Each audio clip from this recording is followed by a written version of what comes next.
प्यारे बच्चों, आज की क्लास में हम लोग 10वीं कक्षा मैथ के प्रश्नावली 2.2 के प्रश्न संख्या 1 के जितने भी 6 प्रश्न दिए गए हैं, इन सभी प्रश्नों को हम लोग काफ़ी बारीकी के साथ समझते हुए हल करेंगे। तो यदि आप चैनल पे पहली बार आए हो तो चैनल को सब्सक्राइब कर दो और वीडियो को लाइक कर दो। इस चैनल पे आपको 10वीं कक्षा के सभी सब्जेक्ट का फुल कंटेंट मिलेगा। तो चलिए इस वीडियो को शुरू करते हैं। तो सबसे पहला हमारा जो प्रश्न संख्या 1 है उसमें है निम्न द्विघातीय द्विघात बहुपद के शून्य ज्ञात कीजिए और शून्यकों और गुणांकों के बीच में संबंध की सत्यता की जांच कीजिए। तो चलिए सबसे पहले प्रश्न संख्या जो 1 है x² - 2x - 8, इसका हम लोग शून्यक निकालते हैं और फिर इनके शून्यकों और गुणांक में जो संबंध है उसको सत्यापित करते हैं। तो देखिए यहाँ पे क्या सवाल है, x² - 2x - 8। तो शून्यक निकालने के लिए हम लोग क्या करते हैं, सबसे पहले जो अचर पद होता है उसको x² के गुणांक के साथ गुना करते हैं। ऐसा क्यों? क्योंकि हमको शून्यक निकालने के लिए सबसे पहले इस जो बहुपद दिया गया है इसका गुणनखंड करना पड़ेगा। तो अचर पद कितना है, -8 है। -8 को x² के गुणांक कितना दिया हुआ है, 1 दिया हुआ है, इसके साथ गुना करेंगे कितना आएगा, -8। अब वह कौन सी दो संख्या है जिसका गुना तो -8 है लेकिन जोड़ने पे -2 आए, कितना लाना है हमको, -2। तो बताइए वो कौन सी दो संख्या है, वह दो संख्या है -4 और +2। देखिए ये दोनों को अगर जोड़ते हैं तो -4 और +2 कितना होता है, -2 होता है, और दोनों को गुना करते तो -8 आता है। अगर ऐसे आपको समझ में नहीं आया हो तो आप क्या कीजिए, -8 लिखा हुआ है ना, तो आप 8 का अभाज्य गुणनखंड निकाल लीजिए। 8 का अभाज्य गुणनखंड करेंगे कितना आएगा, 2 चौक 8 और 2 दूनी 4। यहाँ पे कितना कितना आया, 2 2 2, यानी कि 3 ठो 2 आया अभाज्य गुणनखंड। इसी में किसी दो को आप एक साथ गुना करेंगे और तीसरे में उसको जोड़ेंगे या घटाएंगे तो आपका -2 आ जाएगा। देखिए कैसे, इसको अगर दोनों को जोड़ते हैं तो 2 2 कितना हो गया, 4 हुआ, यहाँ पे 2 है। तो इसमें देखिए, इसमें अगर इसके आगे -4 लगा देते हैं तो हमारा यह भी जो रिक्वायरमेंट है -8 वह भी फुलफिल हो जा रहा है, और जो यहाँ पे -2 चाहिए वो भी हो जा रहा है, क्योंकि -4 + 2 कितना होता है, -2 होता है। तो चलिए आपको जो जिस तरह से आसान लगे अभाज्य गुणनखंड से या इस तरह से आप उसका अप्लाई करेंगे। तो यहाँ पे क्या लिखेंगे हम लोग, x² जैसे है वैसे लिख लेते हैं, -8 जैसे है उस तरह लिख लेते हैं। यहाँ पे क्या था, -4 था और 2 था, तो दोनों को एक एक x दे देते हैं, दोनों को x के साथ गुना कर देते हैं मतलब। तो देखिए यहाँ पे -4x हो जाएगा और यहाँ पे +2x हो जाएगा ना। अब क्या करेंगे, यहाँ पे देखेंगे पहले दो पद में और दूसरे दो पद, इन दोनों में आपस में कॉमन लेते हैं। कॉमन कैसे लेंगे, देखिए यहाँ पे x² है -4x है। x² का मतलब क्या हुआ, x गुने x, और 4x का मतलब 4 गुने x। वह कौन सी संख्या है जिसमें इसमें भी भाग लग जाए, इस पद में भी और इस पद में, तो वह है x। से हम लोग अगर भाग करेंगे तो इसमें भी लग जाएगा, इसमें भी लग जाएगा। इसका मतलब हम यहाँ पे x कॉमन लेंगे, तो हमारा बचेगा x - 4 इस तरह। तो कॉमन क्या होता है इसका अर्थ भी आप समझ गए। तो यहाँ पे ले लेते हैं, x कॉमन लेंगे तो x बचेगा, यहाँ पे -4 आएगा। फिर यहाँ पे क्या कॉमन होगा, यहाँ पे +2 है तो 2 कॉमन हो जाएगा। 2 कॉमन लेंगे तो 2 से तो 8 में भी भाग लग जाएगा, तो 2 कॉमन लेंगे तो x बचेगा, यहाँ पे 2 चौक 8 बचेगा। अब बताइए अब क्या करेंगे, अब फिर से एक बार कॉमन लेंगे। देखिए यह दोनों जो संख्या है समझिए, और यहाँ पे जो है इसमें x - 4 इसमें भी है, x - 4 इसमें भी है, तो दोनों में से x - 4 से भाग कर देते हैं। भाग करना ही कॉमन है, x - 4 कॉमन ले लेते हैं। तो यहाँ पे क्या बच जाएगा, x बच जाएगा, और यहाँ पे क्या बचेगा, +2। x² - 2x - 8 का यह गुणनखंड निकल गया। अब हमें क्या चाहिए, इसका शून्यक चाहिए। शून्यक का मतलब क्या होता है, वो x की जगह पर वह कौन सी संख्या रखी जाए जिससे इस बहुपद का मान शून्य हो जाए, या इस मशीन में x के स्थान पर क्या रखी जाए कि यह मशीन हमें शून्य दे। तो मतलब हमें px बराबर शून्य चाहिए। px बराबर क्या है यहाँ, x² - 2x - 8 बराबर 0। तो बारी बारी से इस दोनों टर्म को हम लोग शून्य कर लेते हैं। तो x - 4 बराबर अगर 0 करते, क्यों, क्योंकि इसके बराबर में 0 रखेंगे। देखिए यहाँ पे समझ लीजिए, x + 2 बराबर अगर डायरेक्ट हम 0 रखते हैं तो यहाँ पे जो यह दोनों तो गुना में है, तो गुना में इधर भाग में जाएगा, तो x + 2 बराबर 0 हो जाएगा ना। तो x - 2 का लिए, अच्छा इसको x + 2 को इधर ले जाएंगे तो यह 0 में हो जाएगा, तो x - 4 बराबर क्या आएगा, 0 आएगा। या डायरेक्ट आप यहाँ से x - 4 बराबर 0 भी रख सकते हैं। तो x बराबर कितना आ गया, 4 आ गया।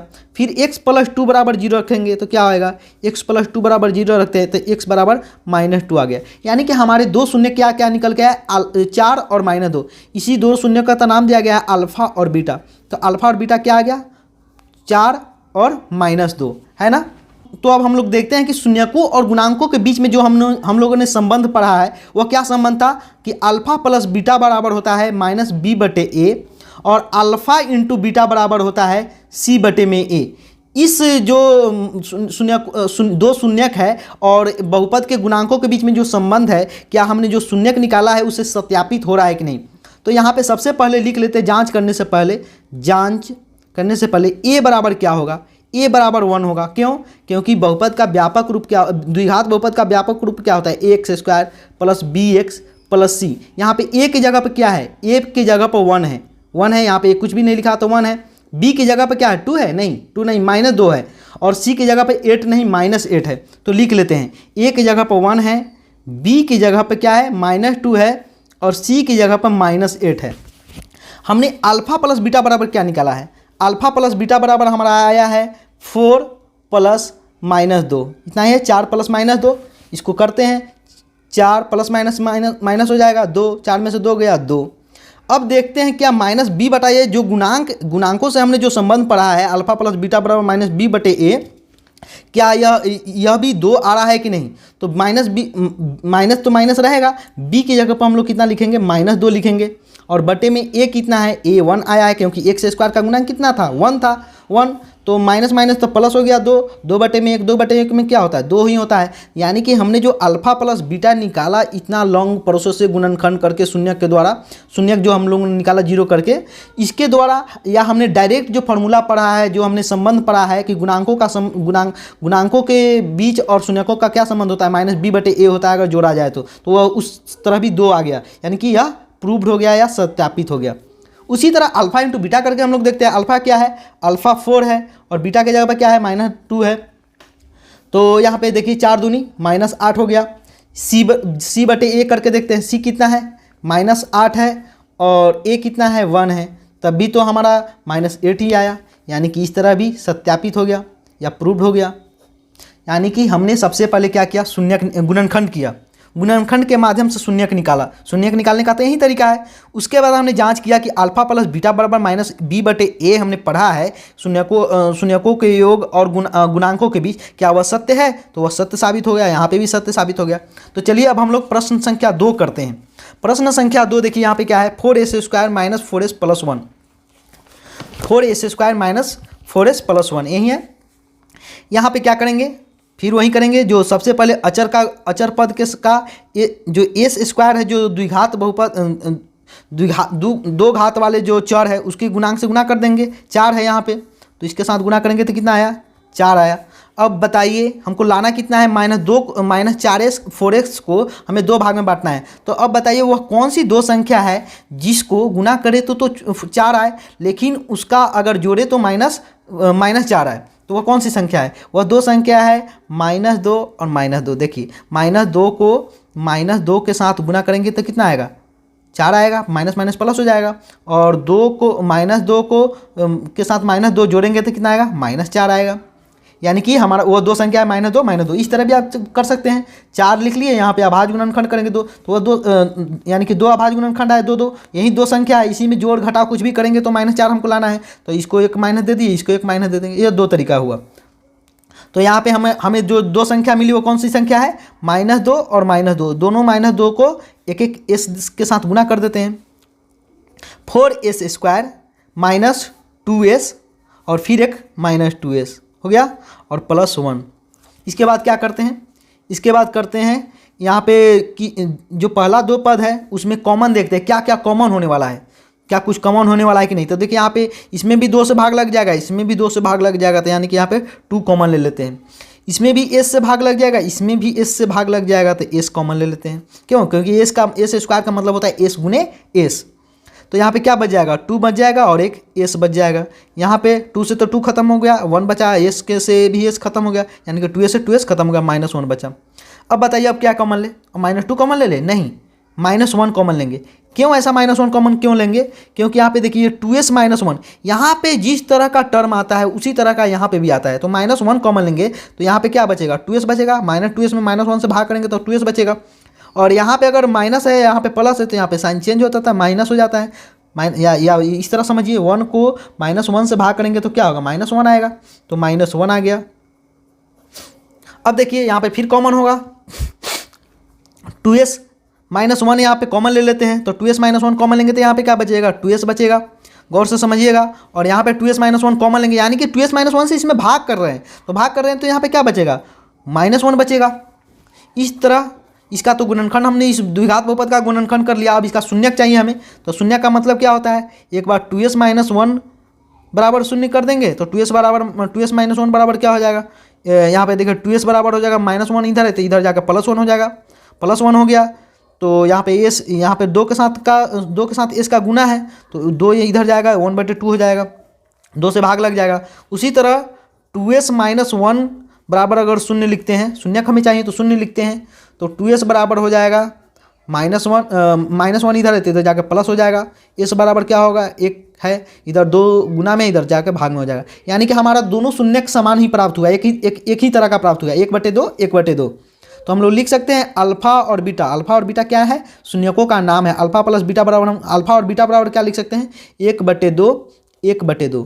अब हमें जांच करना है कि क्या हमने जो अल्फा और बीटा लाया है उसका जोड़ हमने जो शून्यकों और गुणांकों के साथ जो संबंध पढ़ा है उसके साथ मैच कर रहा है कि नहीं। तो हमने क्या संबंध पढ़ा है? सबसे पहले तो देख लेते हैं इसको। अगर यहाँ पे a के स्थान पर क्या है? a के स्थान पर 4 है। क्यों? क्योंकि a x स्क्वायर होता है, बहुपद का व्यापक, द्विघात बहुपद का व्यापक रूप, और bx + c यही होता है। तो तो यहाँ पे s के टर्म में है तो s स्क्वायर भी लिख सकते हैं। तो a की जगह पर क्या हो गया? 4 हो गया। b की जगह पर क्या होगा? 4 नहीं, -4। c की जगह पर 1 1 हुआ। अब जांच करते हैं, अल्फा प्लस बीटा बराबर क्या निकल के आएगा? अल्फा प्लस बीटा को अगर हम लोग जोड़ेंगे तो 1/2 है, बीटा भी 1/2 है, दोनों को जोड़ेंगे तो क्या होगा? एलसीएम 2 होगा, 1 होगा, 1 होगा। यहाँ पे 2/2 कितना हुआ? 2/2 करेंगे 1 आ गया। अब देखते हैं क्या हमने जो संबंध पढ़ा है, हमने क्या संबंध पढ़ा है कि अल्फा प्लस बीटा बराबर होता है -b में a। तो क्या इसको इस तरह भी हमारा 1 आ रहा है कि नहीं? तो करके देखते हैं। -b क्या है? माइनस की जगह पर माइनस रखा जाएगा, b की जगह पर क्या आएगा? -4 आएगा। ऐसा नहीं कि आप यहाँ पे साइन पे ध्यान दीजिएगा, नहीं तो आपका पक्का गलत हो जाएगा। इसलिए ऐसा गलती नहीं कीजिए, प्रैक्टिस कीजिए आप बार बार। देखिए तो माइनस तो रहेगा, -b से पहले b हमको नहीं रखना है, b तो -4 है, तो और a के जगह स्थान पर क्या है? 4 है ना। तो माइनस माइनस क्या होता है? प्लस होता है, +4 हो गया, और बटे में 4 कितना आता है? 4 को 4 से भाग करेंगे तो 1 आएगा, 1 आएगा। यानी कि LHS बराबर RHS प्रूव्ड हो गया, सत्यापित हो गया, त्यापित। यानी कि हमने अल्फा प्लस बीटा इतना लॉन्ग प्रोसेस से जोड़ के निकाला, 1 आया। और डायरेक्ट हम लोग ने जो प्रकृति पढ़ा था, जो यहाँ पे गुणांकों और शून्यकों के बीच में, उसके द्वारा भी -b/a आ गया है, -b/a से भी 1 ही आया है। तो यानी कि यह सही है, सत्यापित हो गया। अब देखते हैं alpha into beta. Alpha into beta बराबर हम लोगों ने क्या पढ़ा है? अल्फा इंटू बीटा बराबर होता है c/a, c/a। तो अल्फा इंटू बीटा, अल्फा क्या है? 1/2 है, बीटा क्या है? 1/2 है। तो एक एकम 1 गुना हो जाएगा, 2 दूनी 4। तो क्या c/a भी 1/4 आएगा? देख लेते हैं। c के स्थान पे क्या है? 1 है, और a के स्थान पे क्या है? 4 है। यहाँ पे भी 1/4 आ गया, यानी कि LHS बराबर RHS यहाँ पे भी आ गया। तो इस तरह यह प्रूव्ड हो गया, यह सत्यापित हो गया। तो इस तरह हम लोग द्विघात बहुपद से शून्यक निकालते हैं। शून्यक, और हमने जो हम लोग जो जानते हैं कि अल्फा प्लस बीटा बराबर होता है -b/a, अल्फा इंटू बीटा बराबर c/a होता है, उसके द्वारा हम लोग ने इस तरह प्रूव करना सीखा। अब हम लोग देखते हैं प्रश्न संख्या 3। प्रश्न संख्या 3 क्या है? प्रश्न संख्या 3 है 6x, देखिए यहाँ पे 6x² -3 -7x। तो सबसे पहले एक बात का आप ध्यान रखें, देखिए यहाँ पे हम लोग ने जो bx, यहाँ पे जो 4s था, हम लोग ने इस पद को तोड़ा था, और यह पद मध्य में रहता है, यह नहीं कि अंत में रहता है यहाँ। लेकिन यहाँ पे देखिए क्या है? यहाँ पे -7x लास्ट में है, ऐसा नहीं हो सकता।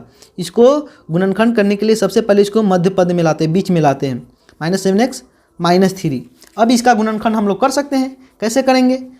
फिर अचर पद को एक्स स्क्वायर के गुणांक के साथ गुणा कर लेते हैं। अचर पद -3 है, एक्स स्क्वायर का गुणांक 6 है, तो माइनस कितना आया? -18 आया। तो अब कौन सी वो दो संख्या है जिसका गुणा तो -18 है लेकिन उसका जोड़ -7 है? तो बताइए वो कौन सी दो संख्या है? वह दो संख्या है 9 और 2, -9 और 2। देखिए -9 को 2 के साथ गुना करेंगे तो क्या है? -18 आएगा, और इस -9 में 2 जोड़ेंगे कितना? -7 आएगा। कैसे अगर आप जानना चाहें तो देखिए यहाँ पे अभाज्य गुणनखंड करके देख लीजिए। 2 9 18 और 3 3 9। इसमें किसी भी दो अंक संख्या को गुना किया जाता है और उसमें तीसरा को जोड़ या घटाव करके देखा जाता है क्या यह -7 आ रहा है कि नहीं। तो यहाँ पे अगर मान गए 3 को 2 के साथ गुना करें तो 6 आएगा, 3 आएगा। 6 और 3 में किसी तो कोई भी संबंध है जिसके द्वारा -7 आ जाए, चाहे 7 ही आ जाएगा? 7 ही नहीं आएगा, -7 तो अलग बात है। तो यहाँ पे देखिए इस दोनों को अगर गुना करते हैं तो 9 है 2 है, 9 2 में तो अगर 9 2 जोड़ते हैं तो 11 आएगा। लेकिन मान के इसमें -2 करते हैं तो +7 आ जाएगा, लेकिन अगर -9 करते हैं इसको +2 करते हैं तो -7 आएगा। इस तरह हम लोग इसको सोचते हैं। एक बार दो बार अगर आप प्रैक्टिस करते रहिएगा तो आपको आसानी से समझ में आ जाएगा। तो -9 और -2 है तो दोनों को x के साथ गुना कर देते हैं। इस तरह हो गया। तो 6x² -9x + 2x +2x को या पहले या -9x को बाद में भी रख सकते हैं, इससे कोई भी अंतर नहीं पड़ेगा, आप करके देखिएगा। तो -3। अब देखते हैं यहाँ पे कॉमन क्या हो सकता है इसमें, इस दोनों पद में 3 से दोनों में भाग लग सकता है तो 3 लिख लिए, x से भी दोनों में भाग लग सकता है तो x ले लिए। तो यहाँ पे भाग लगा देते हैं हम। 3 दूनी 6 और x 3 तिहाई 9 और x खत्म हो गया। अब बताइए यहाँ पे क्या कॉमन ले? 2 कॉमन ले? नहीं, 2 कॉमन नहीं लेंगे। क्यों नहीं लेंगे? क्योंकि यहाँ पे जिस तरह का पद है, टर्म है, उसी तरह का यहाँ पे भी आना चाहिए। तो हम लोग नहीं, कुछ कॉमन होता है तो हम लोग 1 कॉमन ले लेते हैं, क्योंकि एक में तो किसी संख्या से गुना करें कोई असर नहीं पड़ता है। तो 1 से गुना करेंगे तो क्या होगा? 1 से 1 कॉमन लेंगे तो क्या बचेगा? 2x बचेगा और यहाँ पे -3 बचेगा। 1 से इसमें भाग करेंगे तो 3 में अगर 1 से भाग करेंगे तो 3 ही आएगा ना। अब बताइए फिर से एक बार कॉमन लेंगे। क्या कॉमन लेंगे? 2x - 3 कॉमन लेंगे तो क्या बच जाएगा? यहाँ पे 3x बच जाएगा। इसमें 2x अगर 2x - 3 से भाग करेंगे तो 3x + 1 कॉमन हो जाएगा। अब तो हमारा गुणनखंड आ गया। अब हमें चाहिए शून्यक। शून्यक निकालने के लिए हम लोग क्या करते हैं? शून्यक निकालने के लिए बारी बारी से दोनों को एक एक करके शून्य के बराबर करते हैं, या इस तरह डायरेक्ट भी यहाँ पे शून्य लिख लेते हैं। तो मान गए इस पर या इधर या गुना में 3x + 1 2x - 3 के साथ गुना में, तो इधर जाकर भागा में चला जाएगा तो 0/समथिंग क्या होता है? 0 होता है। तो यानी कि 2x - 3 बराबर 0 हो जाएगा। तो 2x - 3 समझाने के लिए मैं इतना बोल रहा हूँ कि आप समझिए कि हाँ ये क्या होता है, अंदाजी रटे नहीं। मैथ में हर चीज़ का लॉजिक होता है, तो लॉजिक से समझिए। 2x - 3 बराबर 0 क्यों हुआ इसको मैंने समझा दिया। तो यहाँ पे देखिए 2x हो गया, यहाँ पे 3 माइनस में है तो इधर जाके प्लस में हो जाएगा। अब बताइए यहाँ पे 2 गुना में है तो इधर जाके भागा में हो जाएगा, 3/2 हो जाएगा। अब क्या है यहाँ पे 3x + 1, 3x + 1 इसको अगर हम शून्य के बराबर करेंगे तो 3x बराबर क्या आ जाएगा? इधर +1 है तो इधर जाकर -1 हो जाएगा। x बराबर क्या हो जाएगा? -1/3। यानी कि हमारे जो दो शून्य निकले वो एक है 3/2 और एक है -1/3। तो अल्फा और बीटा अगर इसका हम नाम देते हैं तो क्या आएगा? 3/2 और -1/3। अब हम लोग इसकी जाँच कर लेते हैं, क्या गुणांकों और जो शून्यकों है उनमें जो हमने संबंध पढ़ा है कि अल्फा + बीटा बराबर -b/a होता है वो सत्य है कि नहीं। तो सबसे पहले हम लोग क्या करते हैं? सबसे पहले हम लोग लिखेंगे a बराबर क्या होता है? x² का गुणांक। x² का गुणांक क्या है? 6 है। b क्या होता है? b बराबर होता है x का गुणांक। ऐसा नहीं कि आप इसी में से -3 लिख लीजिए, ऐसा नहीं। इसलिए इसको इस तरह लिखा गया है। इस तरह लिखना बहुत जरूरी है, मूल्य रूप में, व्यापक रूप में, मानक रूप में। तो इस तरह देखिए x का गुणांक कितना है? -7 है। और c कितना है? 3 है? नहीं, -3 है। कितना है? -3 है। उसको उसके जो चिन्ह होते हैं प्लस माइनस को उसके साथ ही लिखा जाता है अचर पद को। तो -3 हो गया। अब देखते हैं अल्फा + बीटा बराबर क्या निकल के आता है। अल्फा + बीटा बराबर हमने क्या निकाल के लाया है? 3/2 और इसमें जोड़ेंगे कितना? -1/3। दोनों का एलसीएम लेंगे तो कितना आएगा? 3 दूनी 6 आएगा, 2 तिहाई 6, 3 तिहाई 9। यहाँ पे फिर क्या करेंगे? प्लस करेंगे। 3 दूनी 6 और -1 को 2 के साथ गुना करेंगे तो क्या? -2 आएगा। अब बताइए 9 - 2/6, 9 में से 2 गया कितना? 7/6। अब हमने जो संबंध पढ़ा है अल्फा + बीटा बराबर क्या होता है? -b/a। -b/a। तो माइनस बी क्या है यहाँ पे, क्या -7 लिख दूँ, नहीं, -7 बी बराबर है, बी से पहले हमें माइनस भी लगाना है, तो ये इससे पहले माइनस लगा दिया। और एक स्थान पे क्या है, 6 है, माइनस माइनस कितना हो गया, प्लस हो गया, प्लस 7/6, 7/6, 7/6। तो यानी कि अल्फ़ा प्लस बीटा जो हमने लॉन्ग कैलकुलेशन से जोड़ के निकाला इस तरह, वह भी 7/6 है, और -b/a से निकाला तब भी 7/6 है। यानी कि LHS बराबर RHS सत्यापित या प्रूव्ड, हेंस प्रूव्ड कुछ भी लिख सकते हैं, सत्यापित। और फिर अल्फ़ा इंटू बीटा हम लोग करके देखते हैं। अल्फ़ा इंटू बीटा, अल्फ़ा क्या है, 3/2 है, या शून्यांकों का गुणांक, इस हिंदी में भी लिख सकते हैं, जो सब हिंदी के शब्द में भी लिख सकते हैं। अल्फ़ा इंटू शून्यांकों का गुणांक बराबर c/a। तो यहाँ पे 3/2 है, गुना करेंगे -1/3 से, तो यहाँ से 3 से 3 तो खत्म हो जाएगा, बचेगा कितना, -1/2।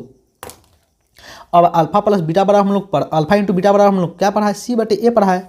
यानी कि शून्यकों का गुणांक बराबर क्या होता है, शून्यकों का गुणांक बराबर क्या होता है, गुना बराबर c/a होता है, गुणनफल बराबर। तो c कितना है, c है -3 और a है कितना 6, 3 से 3 दूनी 6, 3 एकम 3, 3 दूनी 6, कितना आया -1/2। यानी कि इधर भी इस तरह भी -1/2 आया और इस तरह भी -1/2 आया। LHS बराबर RHS, इस तरह आप परीक्षा में लिखिएगा, आपको फुल नंबर मिलेगा। तो इस तरह हम लोगों ने तीसरा सवाल भी कर लिया। अब है चौथा सवाल है 4u²। देखिए यहाँ पे क्या है, 4u² + 8u, यही है। तो इसमें देखिए, इसमें तो अचर पद है ही नहीं, अचर पद नहीं है तो क्या करेंगे, तो अचर पद नहीं है तो ये तो बहुत आसान हो गया। अगर दो पद ही रहे तो इसका गुणनखंड करना बहुत आसान होता है। कैसे, क्या करेंगे, यहाँ पे कॉमन ले लेते हैं, डायरेक्ट कॉमन ले लेते हैं।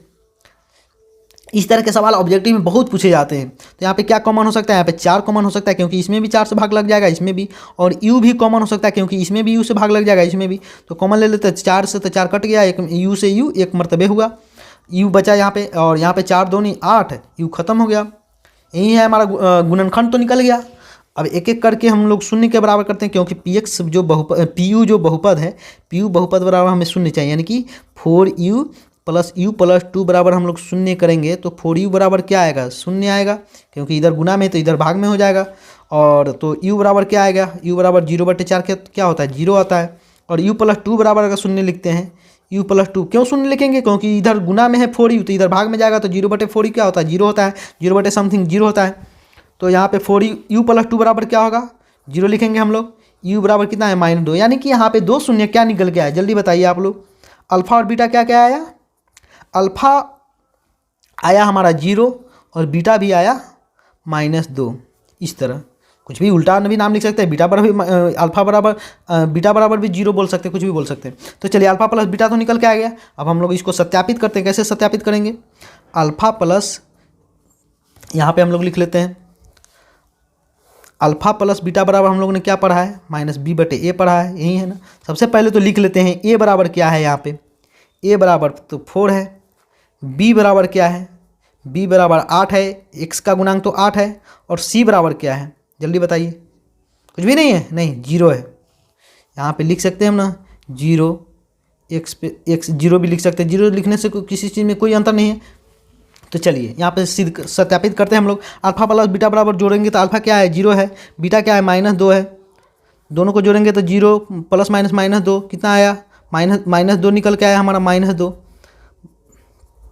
-b/a करके देखते हैं, -b कितना है, 8 है, और माइनस तो अपना साइन रहेगा ना, तो और एक स्थान पर 4 आ जाएगा, तो कितना आया, 4 दूनी 8, -2 इस तरह भी आ गया। यानी कि LHS बराबर RHS। इस तरह भी हम लोग ने प्रूव कर दिया कि अल्फ़ा प्लस बीटा बराबर आता है -b/a, यानी कि सत्यापित हो गया। अब हम लोग अल्फ़ा इंटू बीटा करके देख लेते हैं। अल्फ़ा इंटू बीटा क्या होगा, अल्फ़ा इंटू बीटा बराबर है c/a होता है, यही होता है ना। अल्फ़ा क्या है, 0 है, और बीटा कितना है, -2 है, तो 0 को किस समथिंग के साथ गुना करेंगे क्या, 0 होगा। और c कितना है, अब अभी इधर से निकाल के देखते हैं गुणांक से, c 0 है और a कितना है, 4 है, 0 में समथिंग से भाग करेंगे क्या होगा, 0 होगा। यानी कि इस तरह भी LHS लेफ्ट हैंड साइड, इसको क्या बोलते हैं, लेफ्ट हैंड साइड बराबर राइट हैंड साइड। इस तरह यह सत्यापित हो गया।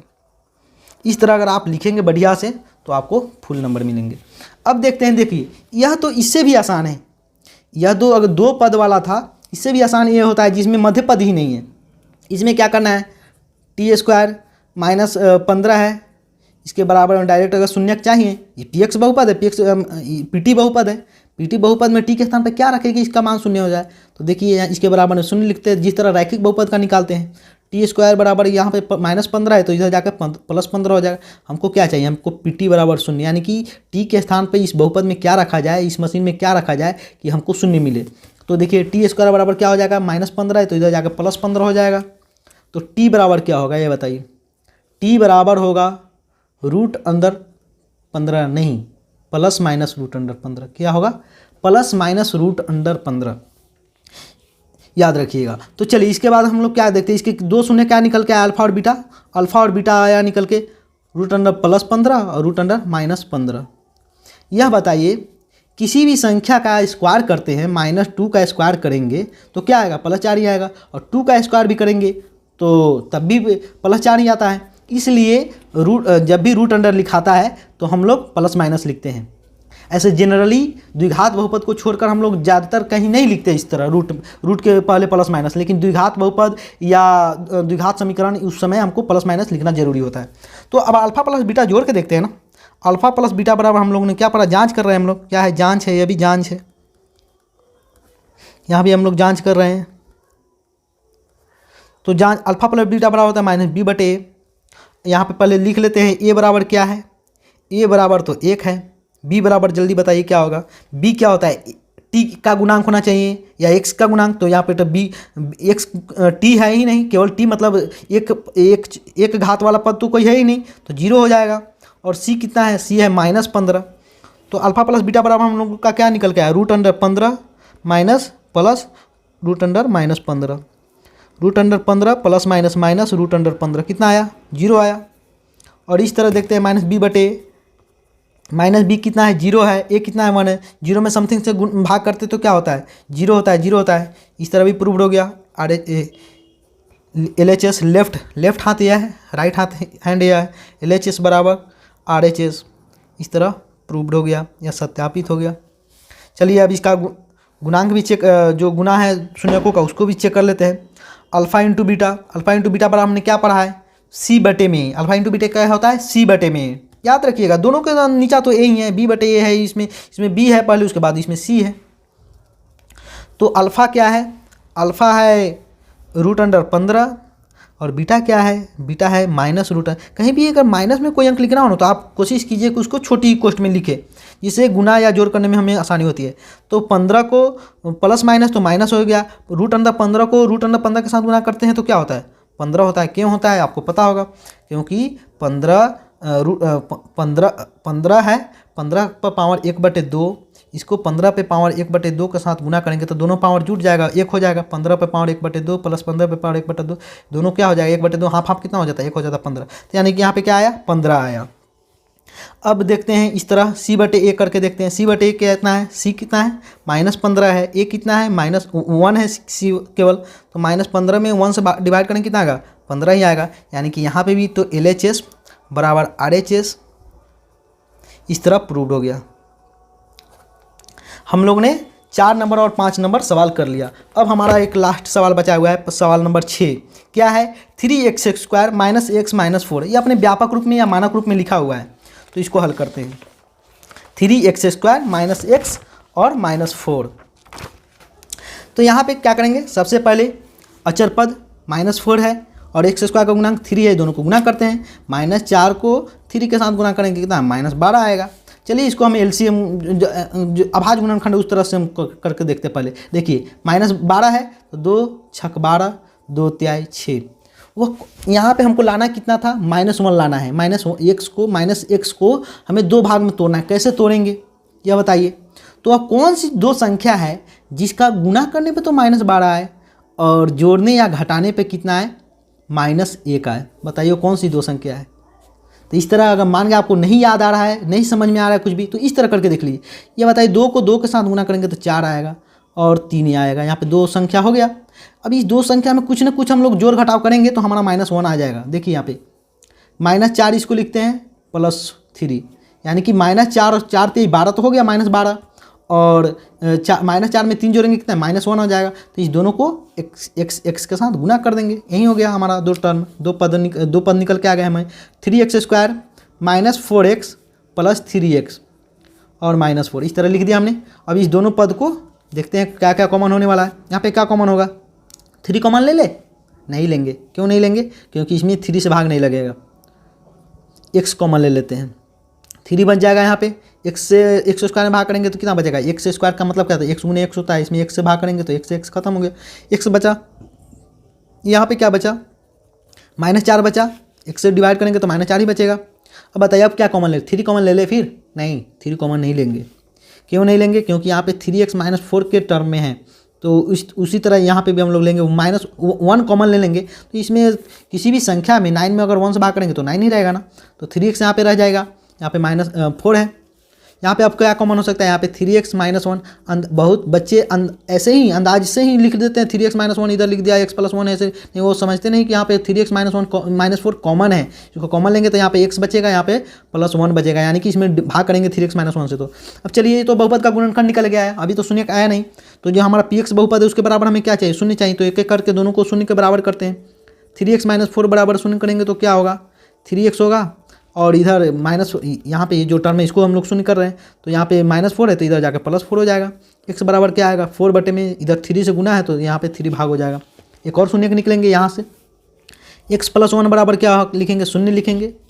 x बराबर क्या होगा, -1 होगा। क्यों शून्य लिखेंगे, ये भी हमने पहले के क्वेश्चन में हमने बता दिया है। माइनस यानी कि अल्फ़ा और बीटा हमारा क्या निकल के आया, अल्फ़ा और बीटा निकल के आया हमारा 4 बटे में 3 और एक है -1। यह 2 अल्फ़ा और बीटा हमारा 2 शून्यक निकल के आ गए। अब हम लोग जांच करते हैं। जांच करने से पहले हम लोग क्या लिखते हैं, हम लोग जांच कर रहे हैं यहाँ पे। जांच a बराबर क्या है, a बराबर 3 है। a क्या होता है, x² का गुणांक होता है। b क्या होता है, x का गुणांक होता है। -1 है, यहाँ पे कुछ भी नहीं लिखा हुआ तो -1 है। और c क्या है, -4 है। c बराबर क्या है, -4, 4 नहीं लिखिएगा, -4। अब देखिए अल्फ़ा प्लस बीटा बराबर, हमने अल्फ़ा प्लस बीटा बराबर होता क्या है, हमने फार्मूला से क्या पढ़ा है, जो हमने संबंध पढ़ा है उसमें -b बटे, क्या यह सत्य बात है कि नहीं, यह चेक करते हैं। तो अल्फ़ा के जगह पर 4 बटे में 3 लिखते हैं और बीटा के जगह पे जोड़ते हैं तो -1 लिखते हैं। इस तरह 4 बटे 3 में प्लस माइनस क्या होता है, -1 होता है। -1 बटे 1 भी लिख सकते हैं इसको। अब यहाँ पे क्या करेंगे, दोनों का एलसीएम लेंगे तो 3 आएगा। 4 बचेगा 1 बटे 3 मरतबे, तो यहाँ पे 3 होगा। 4 में से 3 गया, 1 बटे 3। इस तरह अल्फ़ा प्लस बीटा आ गया। अब हम लोग देखते हैं कि -b बटे a क्या आ रहा है। तो -b की जगह पे क्या है, -1 है। तो -b की जगह पर नहीं, b की जगह पे -1 है, तो b की जगह पर -1 लिख लेते हैं। a की जगह पे कितना है, 3 है। माइनस माइनस कितना, +1 बटे में 3, 1 बटे में 3, 1 बटे में 3। क्यों, देखिए यहाँ पे, यानी कि हमने जो अल्फ़ा प्लस बीटा इस अभाज्य गुणनखंड मेथड से जो जिस तरह शून्य निकाला, उससे निकाल कर उसको जोड़ा तो 1 बटे 3 ही आया। और यह जो ऐसे जो हमने संबंध पढ़ा है उससे भी -b बटे उससे भी 3, यानी कि LHS बराबर RHS। इस तरह प्रूव्ड हो गया।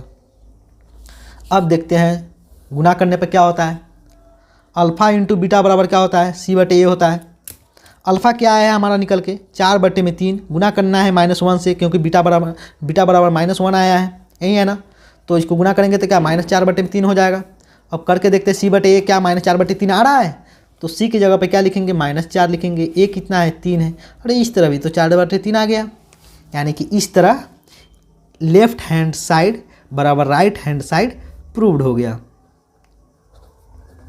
तो इस तरह हम लोगों ने प्रश्नावली 2.2 को जितने 6 प्रश्न थे उन सारे प्रश्नों को हल किया। इसके बाद हम लोग अगले वीडियो में हम लोग इस सारे 6 प्रश्नों को हल करेंगे। यदि आपको मेरे कंसेप्ट पसंद आए हो तो ज़रूर से ज़रूर चैनल को सब्सक्राइब कर दीजिए, वीडियो को लाइक कर दीजिए और अपने दोस्तों तक ज़रूर ही इसको शेयर कर दीजिए। Thank you.